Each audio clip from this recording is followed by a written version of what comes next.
Well, good morning or good afternoon, everyone, and welcome to today's learning webinar. This is a special treat for IAP2 Canada, IAP2 USA, IAP2 Australasia, IAP2s around the world. This is an opportunity to celebrate two of our award winners. Both our award winners are Projects of the Year, which is really fantastic. There is a lot of competition for these awards, and so to be successful is a real accomplishment. So I want to start off with, first of all, a big time congratulations to our presenters today for being successful. And they are also in competition for the International Project of the Year. So we will find out towards the end of October, beginning of November, whether or not they've won at the international worldwide level as well. So again, a very big congratulations to them, and a big welcome to everyone that's joining us today for this learning webinar. Drew and I are coming to you from East Souk, which is on Vancouver Island, just outside of Victoria, and we acknowledge the deep ancestral roots of the Quisapam, Lekwungen, Sianu, and Souk First Peoples to the history of these territories as defined by the 1850 Douglas Treaty. We acknowledge our commitment to both respecting the cultural traditions of all Indigenous peoples and the equal protection of these ancestral lands with which we are truly privileged to share. The land acknowledgement is a very important an important recognition, and we would ask all of you, if you do this, please pop it into the chat box so that we can share your land recognitions and anything else that you would like us to know about the appropriateness of a land acknowledgement. So thank you for that. Before we get into the presenters, I'm just going to hand it off to Drew for a couple of minutes to talk about something new and different that you might now be seeing on your screens, and any other housekeeping items. Drew, over to you, please. Right. Well, the first thing that Amelia mentioned is the closed captioning, which we're now using. And if you were to go on to the bottom bar of your Zoom screen, if you don't already have it on, you'll see an option for CC and then underneath interpretation. And so feel free to switch that on if that's a help for you. So that's, once again, our closed captioning. We're trying it out for the first time in a webinar in this one. This is being recorded, and so you'll be able to review it for your professional development purposes. We'll send out the link to the recording within about 24 to 48 hours. We'll also send you the any PowerPoints, any collateral materials that our presenters have for you. We'll send those out along with a nice little package in the long bios of our presenters. You're encouraged to take part. This is an interactive webinar. It's a chance for you to engage in this. And so our presenters have got some poll questions for you, so please answer those. We've got the chat box where you can type in questions and comments. And of course, you can put up your hand by simply clicking on that reactions button, and clicking raise hand will usually save the questions and answer period for the end of the presentations. But if it's a question for clarification, Amelia will break in and ask the question and or open up your microphone for you. One more thing is that we have an evaluation survey, which we'd appreciate you filling out. We'll send that out to you in about 15 minutes from the end. Just click on that link. Just takes a couple of minutes, but it helps us to continue to refine these learning webinars. And so with that, I'm going to hand this off to Amelia to get this all started. Thank you so much, Drew. So just so that everyone is aware, we were hoping to have Jessie Sitnick join us today. Unfortunately, she's had a family emergency and will not be able to join us. But her presentation is going to be presented by her colleague, Brooke, who we were also looking forward to hearing from today. And we're actually going to start off with Argyle's presentation. So this is my opportunity to welcome Brooke and provide you a little bit of information about her as she gets her presentation up onto the screen. Brooke is the National Coordinator for the Federal Indian Day Schools Community Support Program and a consultant with Argyle, and continues to support value-driven initiatives. So, Brooke, thank you so much for taking the lead with this, and we're really pleased and excited to welcome you to our IAP2 Learning webinar. So over to you. Thank you so much for having me, and thank you so much for that warm introduction. Just in the spirit of land acknowledgements, I'd like to tell everyone that I'm here in Treaty 13 territory. So that's the traditional territory of the Mississaugas of the Credits, also known as Brampton, Ontario. So I'm here living and playing and really thankful to be able to present to you all today. Today, we'll be talking about our project, which is the 60s Scoop Healing Foundation engagement. And I'll give you a little bit of background on this. So first, we'd like to introduce ourselves as a firm. We are a private firm. We're an independent communications and engagement firm, and we have many clients that span from finance to tech to healthcare. Just to give a little bit of background of the vast different types of work that we do as a company. Although we do have a deep and rich understanding of engagement as we've grown and learned through the different projects that we've had the honor of being a part of, such as the one I'm currently on, which is the Federal Indian Day School Community Program, as well as the different ones that we've done in the Indigenous space specifically. When it comes to the 60s Scoop, we've actually had a really evolving journey with this. So it started in 2016, where Argyle actually was a part of an advocacy campaign. So this was really to allow for more awareness of the settlement as it came, and to put, for lack of a better word, some pressure on the courts to make sure that this was actually moving forward as quickly as enough, because it didn't come to until 2018 where the settlement actually began and claimants could begin filing for it. Our work began in 2019 and it actually continues to this day. We're known as the Secretariat for this work, which is really interesting because we get to work on the communication. So a lot of the background and information to survivors, as well as making sure that we're informed of what survivors want. A big part of this work was our collaboration with the foundation, which is primarily what this engagement is about. And because of that, we're also part of the board recruitment. It started as an interim board, but we actually did the recruiting led by the survivors' recommendations that led to the current board as it stands now. So I'll be able to go a little bit more into the background on the next slide. So understanding that some folks may not have heard of the 60s Scoop, it refers to between the 50s and the 90s, where Indigenous children were scooped or forcibly taken from their homes and families and adopted into primarily white families. So this is significant as it relates to amendments in the Indian Act, which actually gave provinces jurisdiction over Indigenous child welfare, whereas before they didn't exist federally.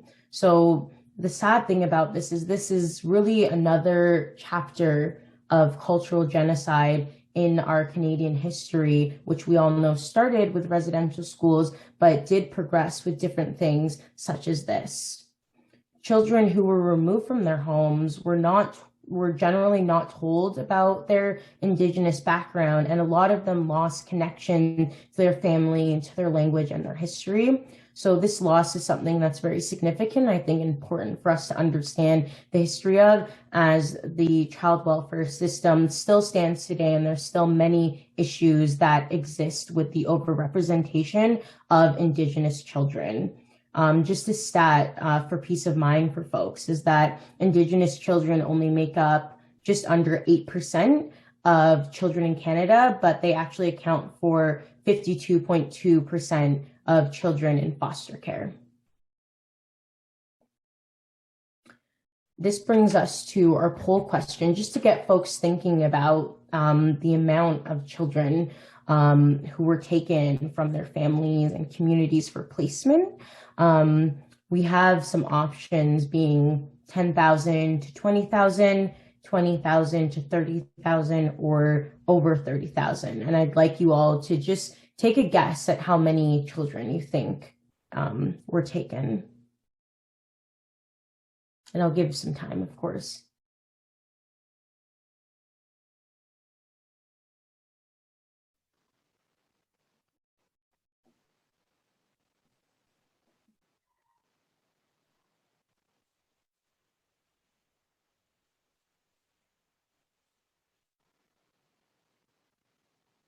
Drew, you get to decide when we release the results. All right.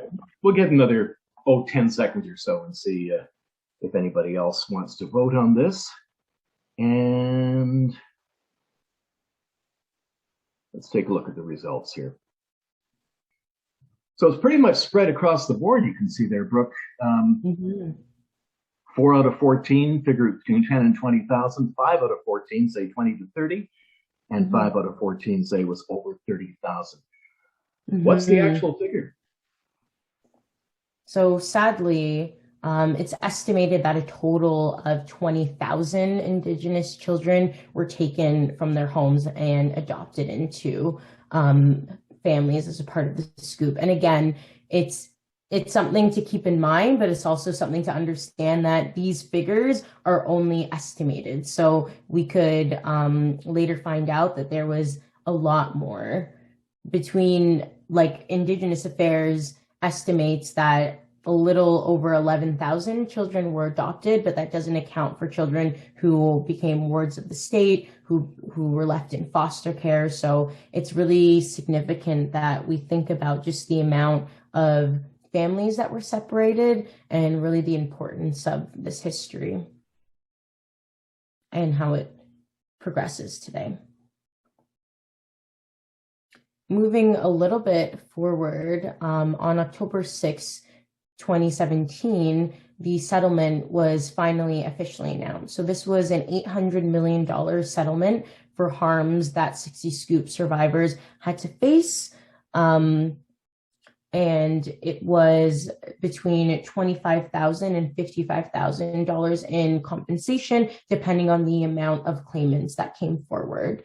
Significantly to us in our program, there was also $50 million from the Canadian government that was allotted for the establishment of a healing foundation for 60 Scoop survivors. And Jeffrey Wilson, who was the lead attorney for this settlement, made the comment saying, "Never before in history has a nation recognized in this way children's right to their cultural identities and a government's responsibility to do everything in its power to protect the cultural identity of children in its care." So this was really significant and significant for us to be a part of as well with the inception of the new foundation. Which leads us to the question of why engagement. We saw that the settlement was announced. We saw that there was a large amount of money put aside. So why do we need to engage folks?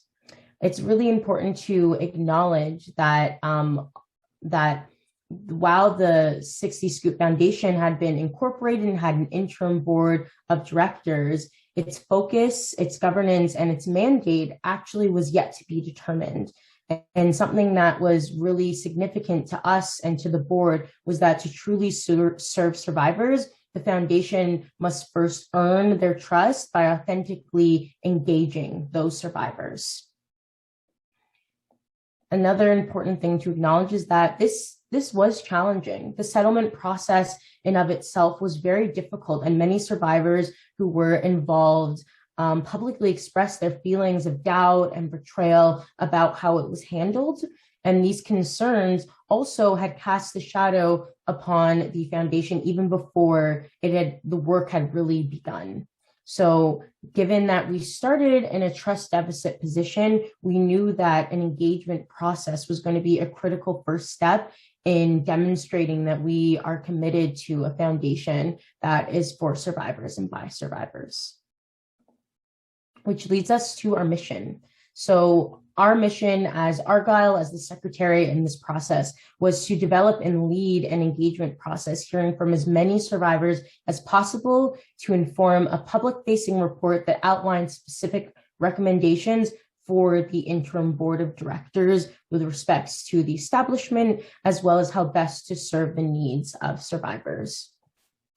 Our mandate to do this was several different things. We wanted to make sure that we create awareness and drive participations directly from 60 Scoop survivors, to engage as many of them as possible from across the country, take a survivor-centered, informed, and led approach, create a culturally safe and trauma-informed environment, which takes into account the needs of survivors and helps them meaningfully participate, and also builds, protects, and maintains the reputation and integrity of the foundation. So through this is a very simplified slide of the approach, but to reach our goal of garnering meaningful input and expertise that informs the structure, policies, and principles of the board, we wanted to make sure that we could share with survivors the journey that brought us to here and give them the opportunity to learn about the engagement process while creating a space where they can vocalize all of those different aspects that we needed to have a survivor-informed public-facing report that led us to these recommendations. So to receive correct feedback from this, we started with an expert engagement. So we wanted to engage 60 Scoop Survivor Associations, folks who were already doing the work and leading survivors, as well as many of them being survivors themselves in their own communities, as well as speak to academic and child welfare experts who know about this space and who are already doing work to leverage Indigenous child welfare voices and making sure that they're heard in a good way. As well as charitable foundations, we wanted to understand the governance of what a good foundation is. How does that structure lead to how we can best serve the needs of survivors moving forward? After this engagement, we took all of those and we used it to actually build the framework of what our survivor engagement sessions would look like, which we'll see on the next slide. But something else we noticed is that we only have a limited amount of money in these engagements. That's the unfair truth. So we were only able to do 10 sessions. So we knew that we weren't going to reach every single survivor. So we wanted to allow for a platform where survivors who could not join us could also participate, whether that be online. We also had a phone option where someone could call in and input survivors' feedback in this case as well. So really these objectives of building a community of collaborators from all of those different expert stakeholders and really reach the greatest engagement we can from survivors was crucial to us. So we also had a multi-channel national and regional promotion strategy in which we spoke with selected journalists to make sure that it was targeted and relevant to an Indigenous audience. We also used social and leveraged existing survivor Facebook groups, as well as targeted ads, and make sure we use search ads as well. So anyone who looked up 60 Scoop in specific areas, we made sure that we wanted to reach them and give them the opportunity to give feedback as well. So a really robust engagement process within the small amount of time that we had, as you can see, from August 2019 to our public release of June 2020, to try to get as much participation as possible. This is a quick example of a run of show of one of our sessions. So there are different elements that I want to speak to that are really significant. One being our opening. Cultural wellness was very important to the success of this program. We made sure to work with local survivor associations and community members to identify elders and knowledge keepers that were relevant to the communities we entered. So not just thinking of First Nation and Métis, but also being relevant to when we were in Inuit communities, which don't typically have the same elders, making sure that we were being culturally relevant and culturally informed to that. Another more fun element is that we know that this work is heavy for folks, and we know that coming your full self is not always easy. So we made sure to interject different energizers. One being what we called the shakedown, which is when you count down from 5, and we all did this and looked silly together in front of a big group to just really break down that front of nervousness and let folks know that we're all here together for the same thing. And the same significance is our sharing circle. So this was a crucial part of our sessions. For this, we would have a group of 5 folks for each circle to discuss 2 questions. One being, what do you want people to know about you and your experience? And what do you want people to know and learn about the 60 Scoop? It was most significant that this information in the sharing circles was not collected at all. We knew that we needed to make sure that space was held for survivors and their experiences, and mental health and cultural supports were present during this time. But again, none of this feedback was entered because it was solely just for creating that space for them to be honest and for them to have the opportunity to share their own stories before we began our facilitated session. This session was actually done via sticky note. So we know that we needed to collect all of this data, but we wanted it to be interactive and in the moment for survivors. So we asked 5 different questions, and all survivors were invited to write any ideas they have on sticky notes and put them up on a graphically designed large poster that we had for each individual question. So these questions were, the first being, what should the foundation do? So thinking about different services, programs, and initiatives the foundation could either run or fund. So I think the most important things the foundation should do are blank, and survivors would answer that. 2, what values should guide the foundation? So we explain what values are and things like honesty and what will ultimately guide how the foundation operates. So in my opinion, the foundation should be guided by these values blank.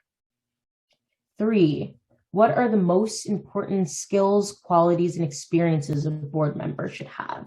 So survivors actually said what was significant to them to see in who would be governing their foundation. 4, how do we make sure the foundation lasts into the future? Longevity is very important, and learning from previous healing foundations, we wanted to give survivors the opportunity to say, in my opinion, these are ways the foundation can ensure its work endures long into the future. And lastly, how should the foundation's identity be expressed? So identity, we know, is how people will recognize the foundation. So these are really significant when we talk about a cultural identity that survivors can see themselves in. So as the foundation will exist to serve 60 Scoop survivors, we wanted them to have a say in how it should be represented. So I think the following words, images, or color would help best express the foundation's identity. Lastly, we used the DOT evaluation. So we also wanted to give survivors the opportunity to prioritize themes that were most important to them. And our executive advisor, who was also our research lead, would go over those common themes and ideas to show the group similar ideas so they could have an idea of what was prevalent and what fellow survivors in their community were thinking. In our closing, we made sure to really focus on feedback, which we'll talk a little bit about later. And again, a traditional closing, so we can close off in a good way and let the survivors know that we are so thankful for the ability to hear their input. And we collected all this data for each session. So I will tell you that the amount of sticky notes that were in my office drawer was incredible, and the actual evaluation of it was something that we won't get into today, but if you ever want to hear about it, feel free to message me because it was wild. A question we have here, and this is actually something that I want to personally engage everyone in to put your opinion in the chat, is what elements do you think were most important in creating a safe environment for these engagements? So I walked you through what our run of show was and what some of the different ideas we were thinking of, but as we all know, hindsight is 2020. So looking back, we can see there's so much more we could have added, but I'm very interested to hear what you folks think were most important in creating that safe environment that you either heard from me explaining or in your own experience that you think is relevant and important. Emily? Hi, I just want to say thank you so much for sharing the information that you have so far. As an Indigenous self-identifying employee with a large municipality, trying to tackle these engagements is very important. An element that I think is important in creating a safe environment for these types of engagements would be, I would say, follow-up. after the engagement is done, it's always good to follow up with the Indigenous audience to ensure that they've understood the information that was being relayed to them, and as well as inquiring on how they felt with the information that's being shared, because sometimes it can be hard to digest and sometimes they don't feel comfortable sharing that. So always having that relationship after the engagement to ensure, that it was a safe space. And if there were any concerns, that you're wanting to address that in a genuine way. Thank you. Thank you so much, Emily. So, Brooke. Yes, go ahead. I just need to let you know that we have lost all control. So we're trying to figure something out at our end, but if you could keep going, we'd appreciate it. No problem. Tech difficulties are truly the times that we are living in, folks. So there is no issue with that. I just want to give anyone else the opportunity to perhaps share what they think. If not, I'll do the obligatory three-second pregnant pause and move on. No problem. Well, thank you so much, everyone. And again, feel free, if you don't want to speak vocally, feel free to share ideas in the chat. I would love to hear from what folks think.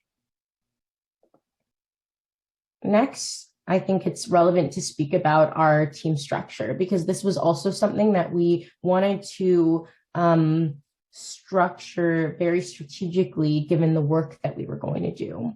So starting with our executive advisors. So they were leading the strategy for the national engagement process. And it was really significant for us to have these advisors as two folks who, one is a 60 Scoop survivor herself and has been leading a lot of the research and archivals in the space. So we needed that deep, rich knowledge, understanding our audience and making sure that we were always going back to what is our main focus: survivor-led, survivor-centered. And our second advisor was a gentleman, both Indigenous themselves, but he actually had a rich knowledge in the child welfare space. So making sure that that's not lost in how we understand the history of the work that we're doing. And he also was a large part of the settlement and moving that forward. Argyle being the secretariat, as I mentioned, we were planning the actual logistics, the communications, planning each session from setting the venue to creating the run of show. Myself and our executive director had actual lines where survivors could call us to tell us any of their concerns or to better understand the process as it stands. Our implementation team included many folks, one being Jesse, who unfortunately is not here, as one of our lead strategists, as well as our engagement director, who was a 60 Scoop survivor himself. Myself, at that time, I was the coordinator, our travel lead. We had an elder in residence, which was also really significant to our team to connect to. Oh, we have a pull up, but don't worry, we'll get to that. Folks, keep it open. Oh, I didn't mean to launch the full thing. We do seem to have resolved our part of our technical issue anyway. So do you want to run that poll now that we've actually found it? Yeah, don't worry, keep it open. We'll get to Okay. we'll get to the question right after. I'm just sorry about this. No worries. I'm happy things got sorted. Give me both. Our elder in residence, really significant to our cultural wellness as a team of ourselves. Of course, survivors were our number one priority and their safety, but understanding that we were deeply entrenched in this work too, and making sure that we took the time to do things in a good way and to be there for ourselves. And the same thing with our Indigenous mental health specialist. She not only helped shape our sessions in a way that is trauma-informed, but also made sure that we were being accountable to ourselves in a way that is trauma-informed. And then lastly, our research assistants, who were really there to keep the integrity of the data that we were collecting at a very large amount, So thankful to all of our team, our amazing team who was there, as well as folks who were changing from location to location, being our local elders and knowledge keepers, local mental health supports, those research team that I spoke to before, collaborators being the survivor associations or organizations that really kept the local focus in all of the places that we went, and also our interim board of directors who oversaw the entire process. Next is to the actual poll, and feel free to fill in those folks. So it's what elements were most important in supporting the engagement team responsible for this work. And as you answer through, I can just give a little bit of background to this. So when any of us are engaging with folks who have traumatic experiences, there's always the opportunity for vicarious trauma, which is the transferal of these emotions or feelings when dealing with trauma.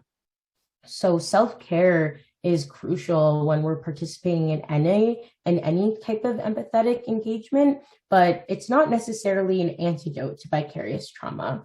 Understanding that self-care looks different for everyone, while we implemented all of these different elements that I spoke about briefly in the team structure and throughout our session strategy, I can certainly say that every member of our team was still personally affected by some of the stories that we heard. That's why, in hindsight, I can say that wellness planning is so important so we can avoid folks being triggered from what they hear, and also implement ways to ensure that we hold space for processing those difficult emotions and having time to rest in a good way. In this project, which was, oh, sorry, was someone talking in? Sorry, Brooke. It's Amelia just jumping in. I'm just letting you know that you've got about a minute or so left. Thank you. No problem. No problem.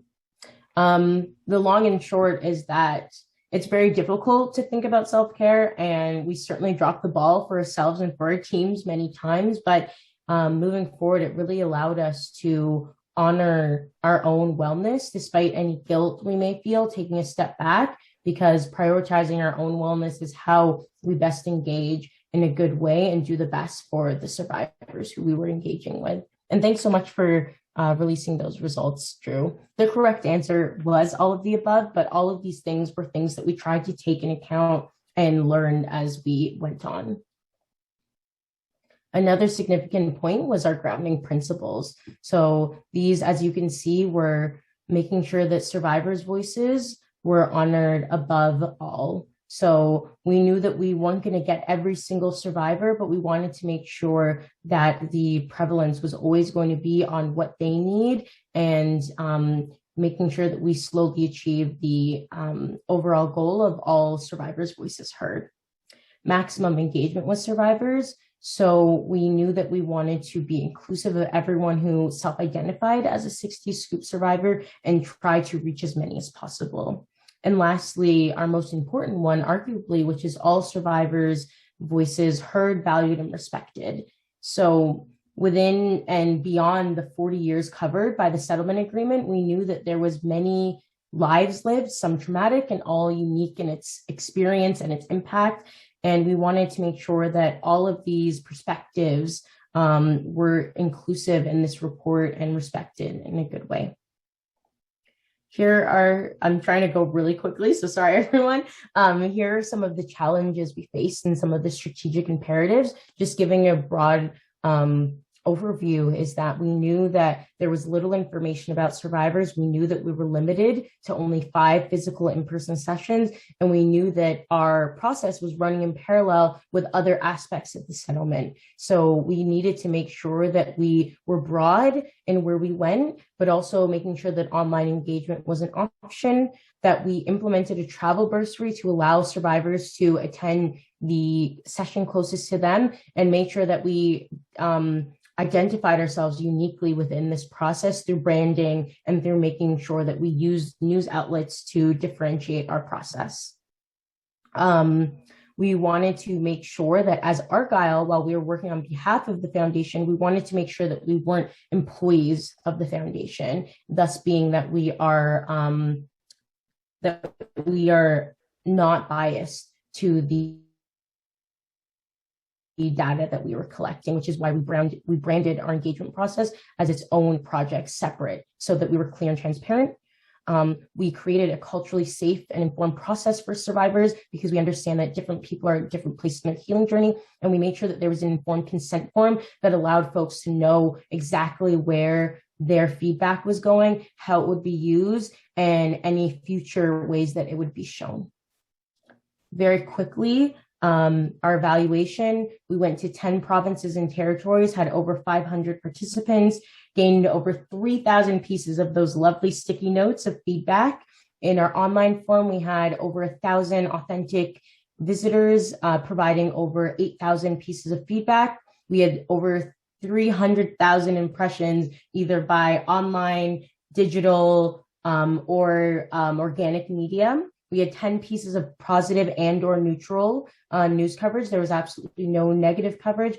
And overall, through every single feedback on online and in person, we had an overall rating of 89.8% satisfaction for our entire engagement program. So these are things that we're very proud of. And just to close off, I started this work at Argyle as brand new, fresh out of university student. So even reflecting on this, I get emotional because I'm so honored to be able to do this work and continue it with the Federal Indian Day School. So I thank you all for your time and for listening. And if we have any time for questions and discussion, even though I went way over, please do so. Thank you so much. So thank you very much, Brooke. Hopefully everyone can hear me now. Brooke, can you hear me? Yes. Fantastic. So we have 4 computers going in our house at the moment trying to fix things, and we have one that's working in the telephone. So our apologies for the back and forth on all of this. Welcome to technology and the importance of having backups.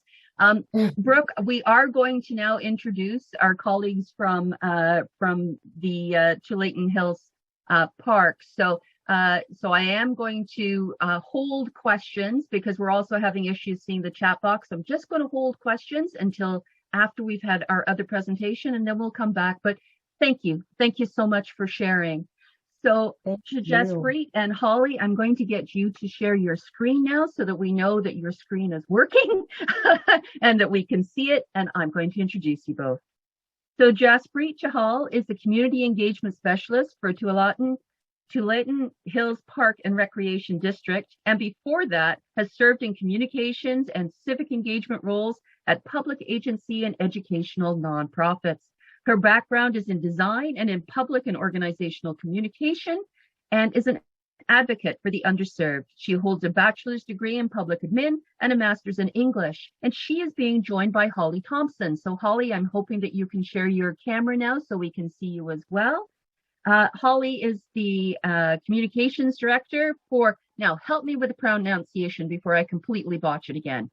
Tualatin Hills.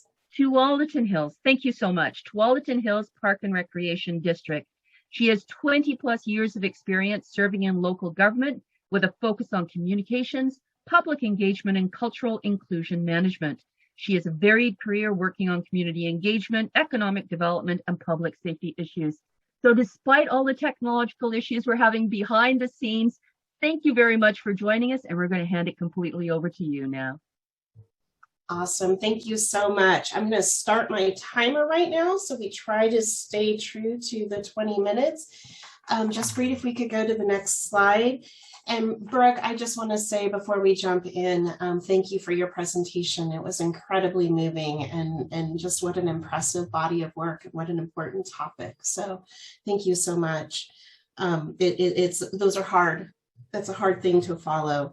But I just wanted to introduce myself again. I'm Holly Thompson. I have the privilege of working for the best park district in the state of Oregon in the United States.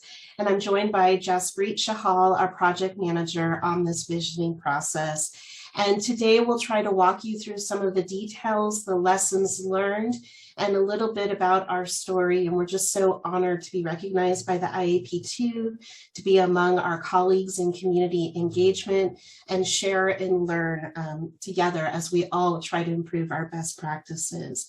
So if we could go to the next slide, I'd like to begin by acknowledging that Tualatin Hills Park and Recreation District rests on the native lands that were originally home to the Tualatin Kalapuya people that were affiliated with the Confederated Tribes of the Grand Ronde. We are in the process of trying to do much better on land acknowledgement and engagement with Indigenous peoples. We've got a long way to go, but we did recently in the last year complete a naming catalog, because as a park district, we have the privilege actually of being stewards of a lot of public land. And we're trying to do a much better job of recognizing the long history of that land. And I would encourage you to take a look at our naming catalog and the process that was used for that, because it's a big step forward for us, and I think some work that might be helpful to others as well. If we could go to the next slide, I'd like to talk a little bit about what Tualatin Hills Park and Rec District is. We are a special purpose government. So in the United States, I think of special districts as almost an invisible layer of government, but we are the largest form of government in the United States. School districts, park districts, water, sewer districts, they are bodies of governments that have elected boards. They're over 53,000 strong. City governments in the United States are about 19,500. So really the largest form of government, but people don't necessarily always think of us as a government agency. We were formed in 1955 by community activists, and that is really the roots of our visioning story as well. So there was a physical education teacher who thought that the city should be doing much more for park and recreation services, and thought that there should be an intentional dedication to that service. And so for 2 years, she went around through grassroots organizational efforts and had a special purpose government created. And today, more than 65 years later, we were looking toward our future and trying to think about what the next 20 to 30 years should look like. And we really wanted to get in touch with our very diverse community, our ethnically diverse, racially diverse community, to help guide that decision-making for the future. So we serve today more than 250,000 people, 50 square miles. This is a little bit of sort of what we do, but as a park district, we have recreation centers, community centers, athletics, we have inclusion programs, inclusion assistance to make sure we have an umbrella theme, access for all, where we try to help people of all different abilities recreate in the way in which they want and what fills their bucket. And we really wanted to, as we thought about the future of our organization, of our priorities and our planning, find out what mattered most to people and connect with them. So in the fall of 2018, we set out to design a process to really understand what the needs of the population were. We wanted to connect with audiences that we didn't typically see at our board meetings or in our advisory committees. We know there are people that just don't feel safe and don't feel welcome communicating with government. We wanted to go outside of the doors of our buildings, outside of our own properties, identify gaps in our knowledge of populations that we weren't getting information from, and really get back to our roots in terms of community activism to make sure that as we think about the changing trends in park and recreation services and the changing needs, that we were meeting people where they were. And with that, I'm going to turn it over to Jaspreet. Thank you, Holly. My name is Jaspreet Chahal. I serve as the Community Engagement Specialist for Tualatin Hills Park and Recreation District. My pronouns are she, her, hers, and it's a great honor to be joining here Holly Thompson as well as Brooke and Argyle on this presentation and webinar. So we wanted to just picking up at the preparation phase. The first phase was to recruit diverse volunteers to lead this process, because we knew we had to challenge our own boundaries and go beyond what are typically thought of as public engagement processes. So co-creation was a core principle of this process. So that started with recruiting a diverse group of volunteers that represent the community that call this region their home. And so to lead that process, we ended up with 13 amazing Visioning Task Force volunteers that you can see on your screen. You also see a newborn baby. She was, her mom interviewed with us when we first started the interview process. And then a couple of weeks later, when we started meeting as a group, we made space and we welcomed children and had meetings in accessible spaces so everyone could feel welcome. And we had an amazing time welcoming people from all backgrounds. Between the 13 people that you see up on your screen, they had 7 spoken languages, 6 people from our Black, Indigenous, and people of color, as well as 1 LGBTQ plus member, a multi-generational group really that represents who we are becoming as a district, as well as unique lived experiences. So along with all of these characteristics, it was important for us to make sure that these task force members come from geographically different parts of the district as well. So on your right of the screen, you see where in the district each one comes from. So when we were evaluating our task force members, it was important for us to evaluate for a balance of age, race, background, ethnicity, gender, as well as geographical distribution. And recruitment strategies ranged from advertising on social media to web posting to reaching out to specific partners and connecting with diverse audiences, as well as having different ways to apply, because it was important for us to design a process that's accessible in multiple ways. And with that, that brings us to the first of our poll questions, which is, recruiting diverse volunteers that reflect our community was a challenge for the project.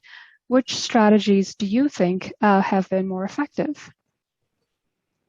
And up on your screen, you see a few options. Please pick the one that you feel or do you think were more effective. So we'll give a few seconds.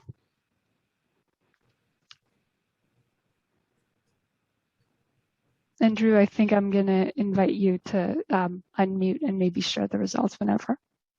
Sure, we'll just give a few more seconds to put in your options. This is multiple answer, by the way, so if you've got more than one strategy that you think will work, click that in, and let's shut her down and see what we've got. We have 14% who say digital promotion is one of the better strategies. 7% go for paid advertising. 57% like partner contacts. 29% social media promotion.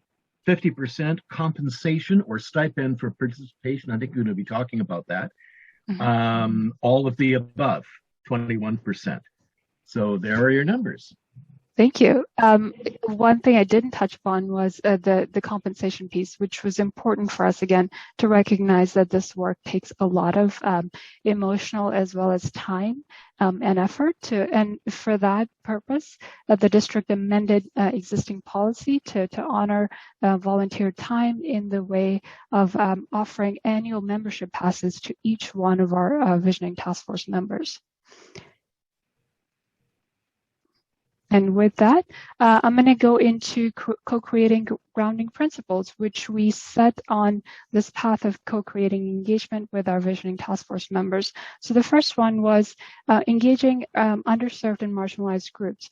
What does that look like? Reaching out to the local disability community, reaching out to people at free food markets and places of worship, as well as all inclusive events and connecting with immigrant and refugee community members as well, going beyond existing audiences. So who comes into our buildings, but there are many people that may not know what we do and be using our existing services, as well as hearing from staff and volunteers. So intentional inreach and making sure that all of our outreach materials were made available in different languages as well. And really focusing on targeted strategies, especially when engaging with youth and fostering leadership. And this was a piece that was led by our 2 youth visioning task force members, and they really took the lead in creating strategies when it came to engaging with schools and our youth in the region, as well as creating intentional partnerships and diverse ways of collecting input. So what were our questions? Phase 2 really began with crafting questions that could inspire big picture thinking. So we had 2 questions that we asked in the outreach and engagement phase, which were, what do you want for the future of THPRD, which is the acronym for the district, and why? As well as what are your favorite activities to do with us and how can they be improved in the future? So some of the things that we considered when it came to crafting these questions were, we really wanted a big picture thinking and a diversity of responses, and maybe lean into what people want to see more of and who may not be familiar with us, as well as what barriers may people be experiencing.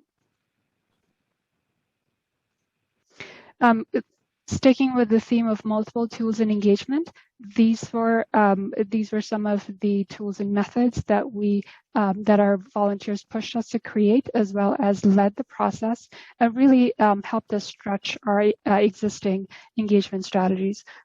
So not just solely relying on any one single tool, but creating a diversity, an array of choices to choose from, and making sure extroverts as well as introverts could participate in the process, both as audience members as well as people taking our volunteers when engaging with the community. And then on the bottom of your screen, you see the link made these tools available in. The first step in the process was training the volunteers to make sure they felt comfortable and they felt confident engaging with different members out and about. So that started with authentic one-to-one conversations, one-on-one conversations, as well as facilitating focus groups through interpreters, because we had focus groups in multiple languages, capturing input on different on clipboards, charts, and comment cards. So we had giant clipboards where people could come and write their ideas, what they want for the future of the district, as well as maybe someone who may not be feel as comfortable in the engagement station. They had comment cards as well. So we had people go out into into different events and really engage the audiences there. And leading classroom discussions with students of different age groups, and then owning comment boxes at different locations, dropping us comment boxes for community members, and then making sure there were enough comment cards, and then also feeling comfortable and confident leading presentations to community groups and advisory committee members. Just Reed, I'm just going to do a quick time check. We've got 6 minutes and 15 seconds left. Thank you. That was led us to these fantastic engagement numbers that you see up on your screen. So in 5 months, we reached 10,500 people, collected 12,500 ideas at 117 engagement opportunities. Outreach breakdown, it was important for us to, again, not solely rely on our opportunities. And what you can see is that 68% of the 117 opportunities were through our partners. And this is my cue for Holly. Okay, so we collected 12,500 ideas from the public and talked to more than 10,000 people. What do you do with all that information? This is where we entered what we call the action team phase, and we put together members of our visioning task force with staff from the Park District, with folks from other agencies that we work with on these issues, and then also with our elected officials. And I just want to flag that that does take some negotiation and facilitation, but for us, it was really important to involve our elected officials at this stage so that they could see how the process was unfolding. The VTF members, their responsibility was to stay true to the public comment, not let the staff kind of do their thing, but really root the ideas in the voice, in the tone, in the cultural sensitivity of the information that we gathered from the public. It was nervous for staff to do this co-production. You know, we had staff who said, our job is to take this information and produce a product from it. And we said, no, it really is about that co-production and leaning into creating the bones of the plan with the public members themselves. And we believed in the end we would end up with a much better product, and we think we did. On the next slide, you'll see some reactions of folks who participated in the action team process, both from one of our VTF members and also from a partner agency who talked about the beauty of that co-production and really having people in the room speak to the authenticity of the comments and how much more meaningful the work at the end of the plan and how valid it was, making sure that as we were doing that writing that we were co-producing and doing it together. So after the action team phase, we took the 12,500 ideas and distilled them into the best of the best and created community surveys to test these with the public and made sure to have the surveys available in 6 languages where the public voted for their top 5 favorite ideas and got to nearly 800 completed responses.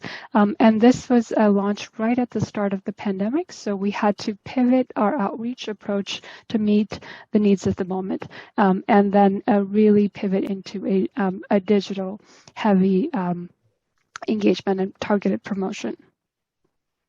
So this is our cue for a poll question, which you should see pop up on your screen. The question is, which tools and methods would you try for your engagement projects? And again, this is a multiple choice question.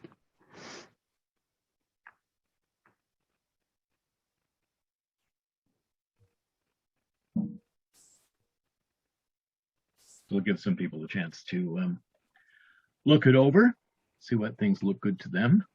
And once again, as Jaspreet pointed out, this is multiple choice, so put in as many of these as you like.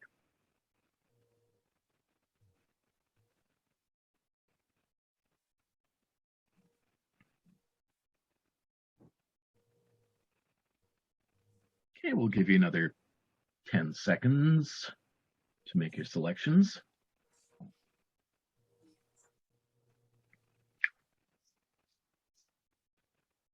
And let's wrap it up and have a look. Hang on, more votes. Okay, let's wrap it up, have a look at the results. So 73% like the co-created process where staff, elected officials, and so forth get together on this. 45% like the intentional partnerships going beyond existing audiences. Tailoring engagement to techniques for different populations, that's 55%. 82% go for fostering youth leadership. 64% like the idea of compensating volunteers. 55% go for targeting social media and targeted social media and other advertising.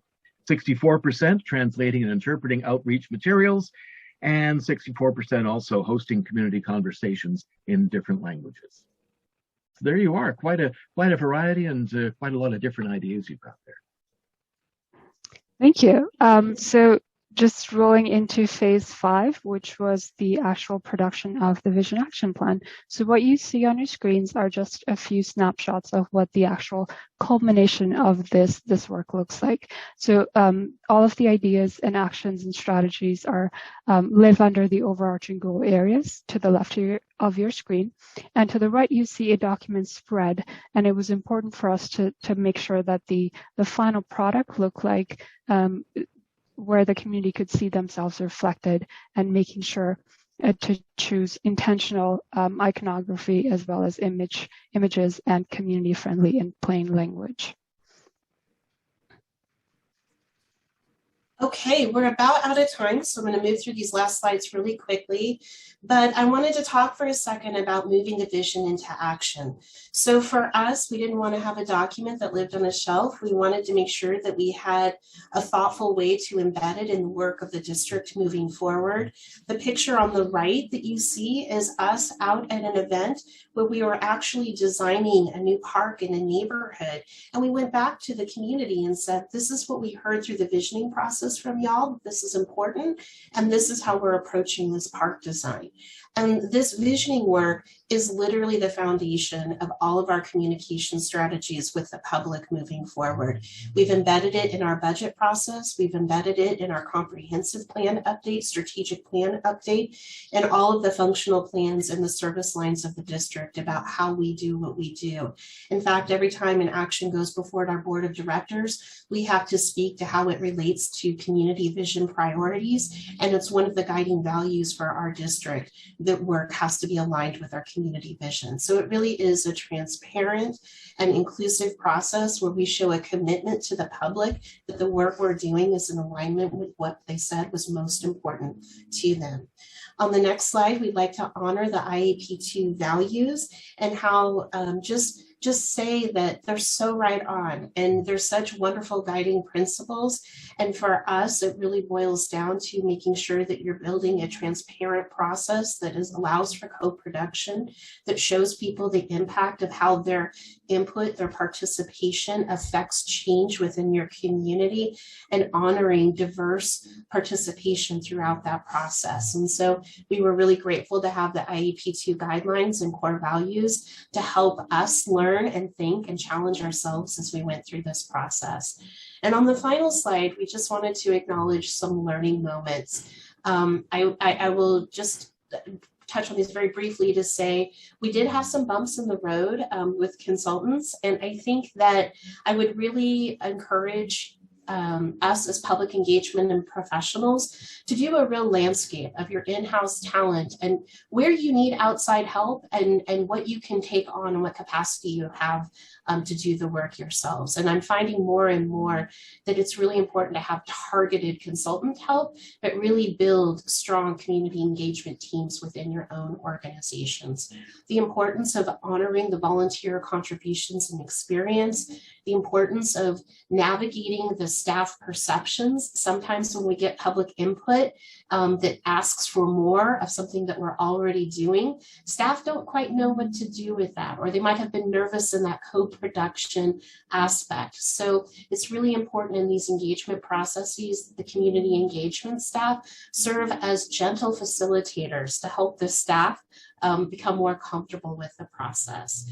Fiscal responsibility is always an issue with visioning. People who worry about balancing the budget every year get nervous about big community ideas. And we always remind people these are long-term plans. And if you don't know where you're supposed to be going and what your community needs most, you can't plan financially for how to get there. And shifting timelines were a reality, and explaining the why. It's really important to explain to the community why this visioning process matters, why we really value public input, how we're going to use this information, and how it really will be transformative for the organization, which for us it really has been. So with that, I want to honor our 20 minutes are up, and we look forward to engaging with you in questions or comments. And thank you. So thank you so much, Jaspreet and Holly. I am not going to change my name. I am Amelia Shaw, not Drew Snyder, but I really don't want to muck with anything at the moment, just in case I lose things. It's been a real honor to listen to Brooke and Holly and Jaspreet. All of the different projects and processes that we take on now, and the level of emotion and the opportunity to include the diversity of engagement in so many ways. I just want to say thank you. Thank you very, very much for everything that you do within your communities and how you honor and value the participants. I think it's an incredible lesson to everyone on the call right now. And with that, I'd like to invite everyone to open up their cameras if they have the opportunity, because we're now going to go into a question and answer period. And it is really, really nice if we can see other faces. Doug, my goodness, Doug, I haven't seen you in such a long while. It's just such a pleasure to have you here.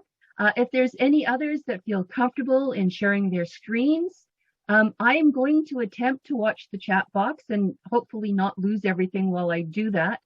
But this really is your chance. These are Core Value Award winners. They're very good at what they do. So if you've got questions about the projects that they've just shared with you, or other questions that you would like to bring forward to the group, please do that now. Please don't hesitate to open up your mic and ask a question, or pop things in the chat box.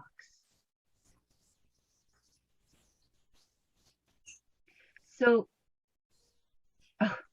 people are learning a lot from the various presentations, and I think the 60s scoop was a bit of a revelation to people. So the questions that we have here from Chris Brooke is, I was wondering if you could shed some light on who instituted the policy to begin with, who was in charge, and were there any dissenting voices? And sorry, Chris, could you just clarify, when you say policy, what do you mean in this case?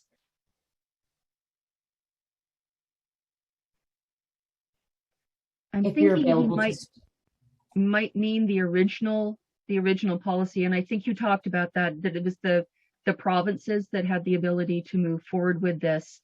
But so I don't know, because Chris hasn't responded, but perhaps we will provide more information on the 60s scoop, Brooke, if we can. If you have any more information on it, then we can certainly provide that. Because I know you can't really speak to why people did it, but you were certainly responding to the impacts of that decision at the time. So, Chris, if it's okay, echoing exactly what you said.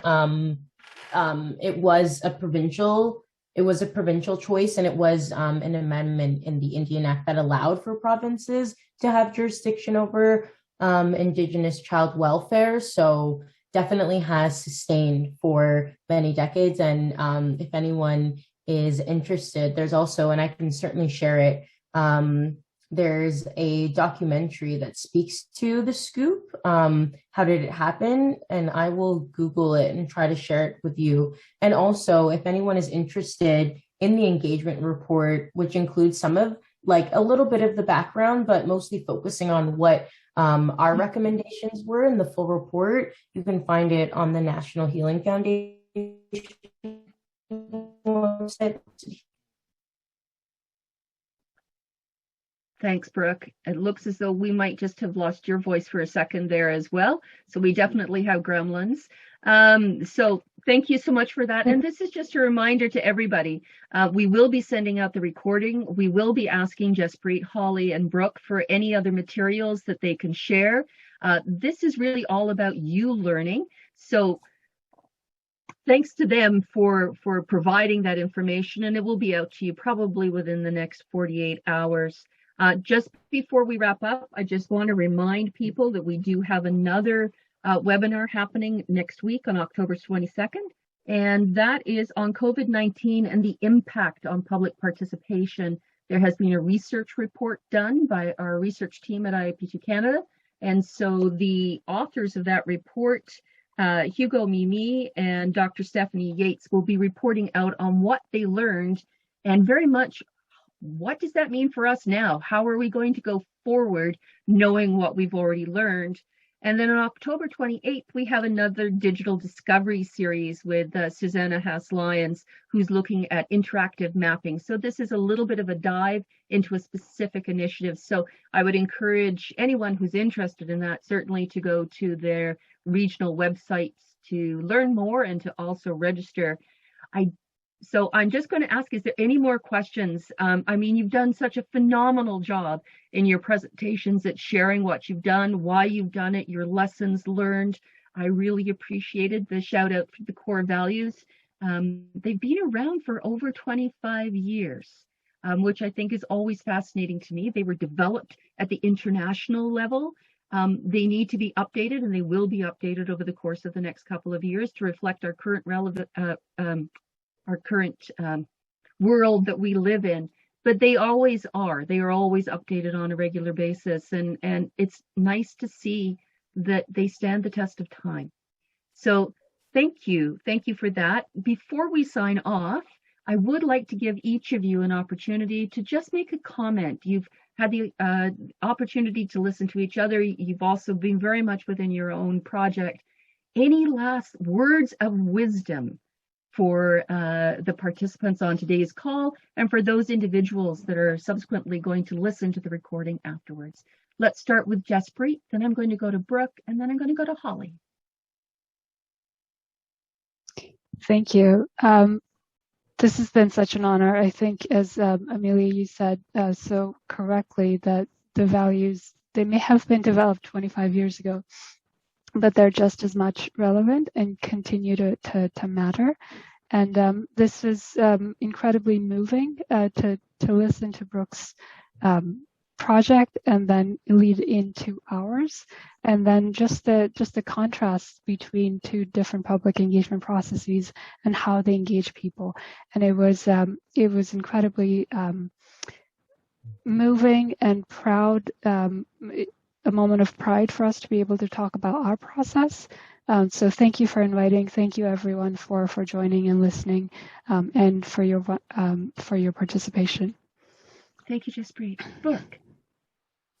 Thank you so much, Holly and Jaspreet, for sharing as well. I think that Indigenous engagement is key, but also how we actively are able to participate in our own municipalities, our own governments at any level is so key to how we really hold the integrity of whose voices are heard and how do we make sure we elevate those. So I don't want that to be lost under the guise of course, the significance of the 60s scoop, but it should never undermine the amazing work that you folks are doing. To hear how much went into that, to hear all of the different languages, even, that's something that we often forget, that we don't see, to see all of the different faces, for folks to be able to see themselves in your engagement. I think that is so highly valued. And as a Black settler who's new to moving into the public engagement space, coming from strictly communications, I think that I have so many learnings from the two of you, so many learnings from even just being involved in the IAP2 process. So I thank you all so much, and I'm really excited to learn more. And as the world becomes more aware of how we be diverse and equitable and inclusive, I think that it's work that folks who have been in engagement have been doing for far longer than the corporate space has seen. So I think everyone should give themselves a pat on the back. And thank you so much for having such a safe space for me to speak about this and for me to have pride in the work that we all get to be involved in. Thank you so much, Brooke. And Holly. You know, a topic that's been on my mind a lot lately that I just want to share is that I think every public engagement process deserves a customization. It deserves a specific look at the need, what you're trying to accomplish, a lens, a survey of the resources, the people in the area who's impacted by a decision. And I really think it's incumbent upon us as public engagement professionals to really own the expertise of our profession and how we go about our work.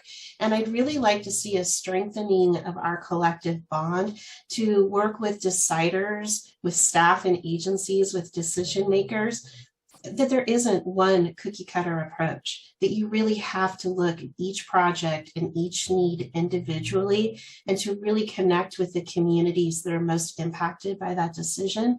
It will take the respect of an individual tailored approach. And I feel grateful to work at Tualatin Hills. We have a wonderful board of directors and we have a wonderful general manager, and they get that. And that's a very rare thing. It doesn't happen everywhere. And I think it just is incumbent upon us I'm so grateful for IAP2 to create this space where we can learn from each other, where we can learn tips and get excited about techniques or ideas that have sprouted elsewhere. And I would encourage, I've messed up and had failures as much as success, maybe more. And so it's good to experiment. It's good to try. It's good to challenge yourself to come up with new techniques and new efforts, because the results are going to pay dividends. And so I just appreciate the experimentation, and I am all for the entrenching the professionalization and the appreciation for this work, because I think it elevates and makes the work across agencies so much more meaningful and so much richer. Oh, thank you. I'm watching Doug underneath, and Doug and I have been around this organization for many, many, many, many, many years. And certainly you should all be incredibly proud of the work that you do. And I totally agree with Brooke and Jaspreet. This is hard work. And it does need to be recognized, and it does need to be honored within your organization or your association or wherever you may be. Part of the way IAP2 Canada is trying to do that, and IAP2 USA, IAP2 around the world, is sharing these messages.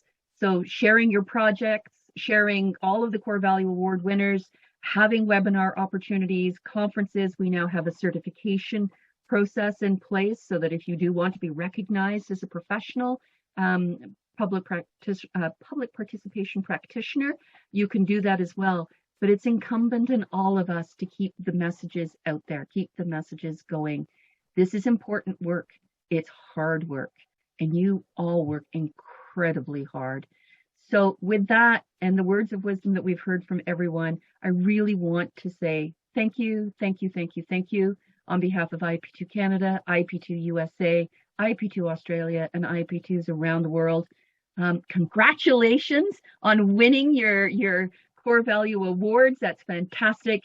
And hopefully we can all continue to learn from your best practices and your words of wisdom. Thank you. Thank you. Have a great day, everyone. We look forward to seeing you at future webinars. All the best.